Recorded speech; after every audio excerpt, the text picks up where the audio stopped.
एक गांव में नीरज नाम का एक लड़का रहता था। उसका उम्र करीब 20 साल था। कॉलेज की पढ़ाई पूरी हो चुकी थी। जब तक वो पढ़ाई किया तब तक किसी लड़की से उसे प्यार नहीं हुआ, जिसके कारण वो हमेशा अपने स्कूल में अच्छे अंकों से पास होता रहा। उसका परिवार भी ज़्यादा धनी नहीं था। वो एक मिडिल क्लास का फैमिली थी।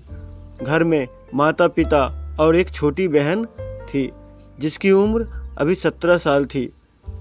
नीरज देखने में बहुत ही स्मार्ट था। दोनों भाई बहन में भी अच्छी बनती थी।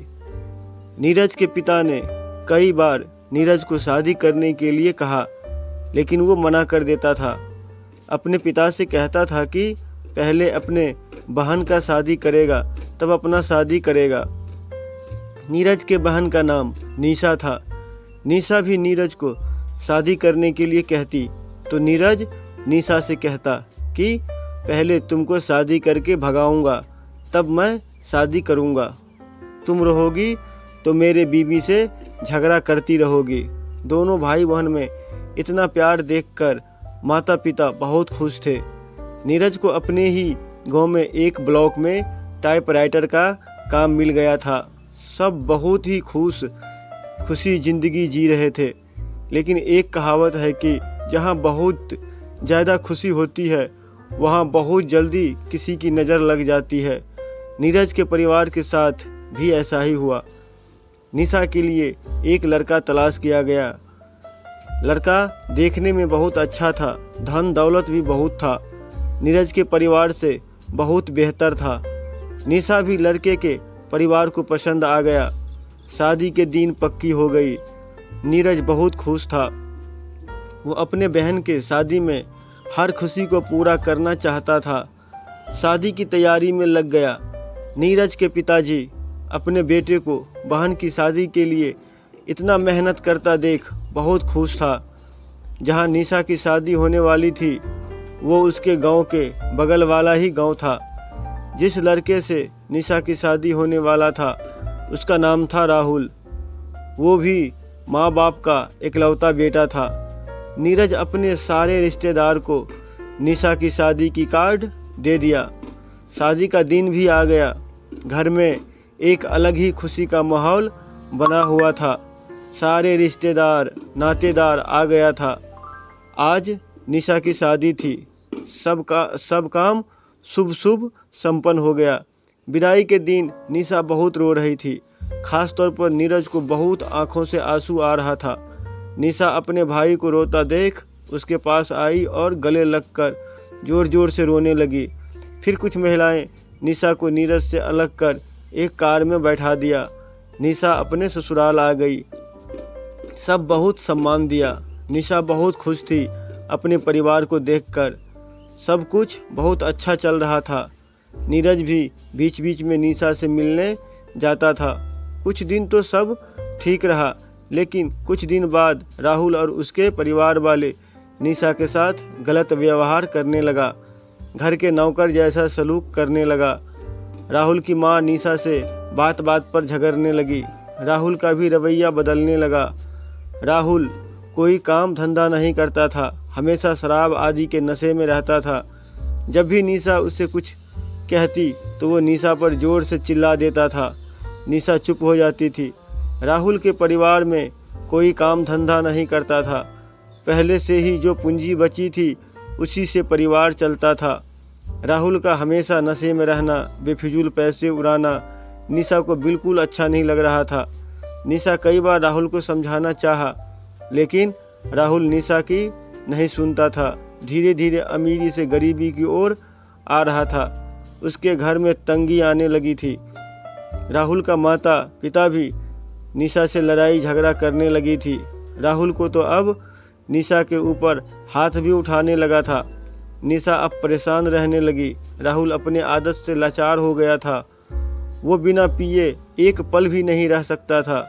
घर में अब पैसा बिल्कुल भी नहीं था, जिसके वजह से निशा को बार बार अपने भाई के पास से पैसा लाने को बोलता रहता था। निशा अपने भाई के पास पैसा लाने के लिए नहीं जाती थी तो राहुल बहुत मारता था। निशा की जिंदगी बद से बदतर हो चुकी थी। अपने भाई को कुछ बता नहीं रही थी कि मेरे वजह से मेरा भाई परेशान हो जाएगा। एक दिन राहुल को पीने के लिए कहीं से भी पैसा नहीं मिला। वो घर आया और निशा को सीधे मारने लगा और घर से बाहर निकाल दिया। बोला, जाओ भाई के पास से पैसा लेकर आओगी तभी इस घर में रहना। दरवाज़ा राहुल अंदर से बंद कर दिया। राहुल के माता पिता सब देख रहे थे लेकिन कोई कुछ नहीं बोल रहा था। निशा अब क्या करती उसे कुछ समझ नहीं आ रहा था। थोड़े देर गेट के बाहर बैठकर बहुत रोई लेकिन दरवाज़ा नहीं खोला तो वहाँ से चल दी। रास्ते में थोड़ी दूर एक पीपल का पेड़ था, वहीं बैठकर रोने लगी। इस बात का अभी तक नीरज को बिल्कुल भी पता नहीं था कि मेरे बहन के साथ ऐसा हो रहा है। मेरी बहन इतनी समस्या में है। जब शाम होने लगी तो निशा अपने मैके की ओर चल दी। जब अपने भाई के घर पहुंची तो नीरज घर में ही था। अपने बहन का ऐसा हाल देखकर तुरंत अपने गले से लगा लिया। निशा ज़ोर ज़ोर से रोने लगी। निशा के माता पिता भी अपने बेटी की आवाज़ सुनकर दौड़ता हुआ आया। नीरज सबसे पहले निशा को बैठाया और पानी पिलाया।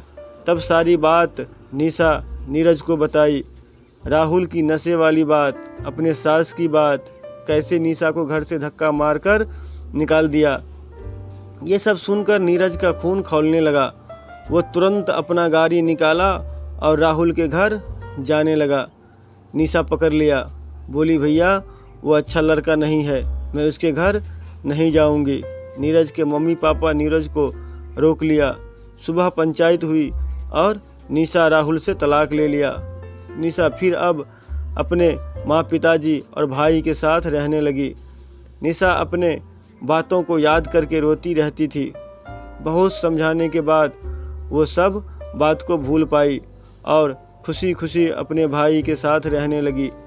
इस बात को बीत के 1 साल हो गए थे। नीरज के माँ का हमेशा तबीयत खराब रहती थी, इसलिए वो नीरज को बार बार शादी करने के लिए कहती रहती थी। एक दिन नीरज मान गया और नीरज की शादी हो गई। उसके पत्नी का नाम प्रिया थी। शुरू में तो सब ठीक था लेकिन धीरे धीरे प्रिया निशा से लड़ने झगड़ने लगी। घर की हालत बिगड़ता देख नीरज के माँ की तबीयत और भी ज़्यादा खराब होने लगी और एक दिन वो सबको छोड़कर चली गई। नीरज के माँ के मरने के बाद नीरज की पत्नी प्रिया निशा को देखना नहीं चाहती थी। बात बात पे निशा को सुनाती रहती थी। निशा भी अब परेशान रहने लगी। अपने नसीब को दोष देकर रोती रहती थी। नीरज भी प्रिया को बहुत समझाने की कोशिश की। तुम जो निशा के साथ व्यवहार करती हो वो गलत है। निशा कहाँ जाएगी, उसका हमारे सिवा है ही कौन। एक दिन तो प्रिया बिल्कुल जिद पे अड़ गई कि अगर निशा घर में रहेगी तो मैं घर छोड़ दूंगी। ये बात सुनकर निशा बिल्कुल टूट गई। एक दिन रात को सब सो रहे थे तो निशा घर छोड़कर निकल गई। दिल्ली में उसके बुआ रहते थे। निशा अपने बुआ के यहाँ चली गई। बुआ को घर के बारे में कुछ नहीं बताया। कुछ दिन बुआ के यहाँ वैसे ही बैठी रही और फिर सिलाई की काम सीखने लगी।